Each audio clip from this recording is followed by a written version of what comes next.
un reclamo por partida doble. Sí, en principio lo que se está reclamando en esta primera etapa es el levantamiento de clausura. Días atrás, el municipio de San Martín, de forma arbitraria, clausuró el predio del cual estamos funcionando como sindicato y como cooperativa, porque nosotros tenemos un proyecto y la idea de generar y organizar dentro del mismo el centro de exposición y venta de los trabajadores.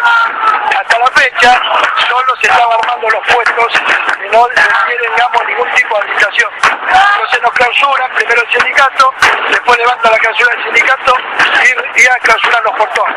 Lo que estamos reclamando de inmediato en esta primera etapa es el levantamiento de la clausura. De acá a la próxima semana vamos a organizar una movilización masiva hacia el municipio, donde vamos a reclamar al intendente la habilitación del lugar.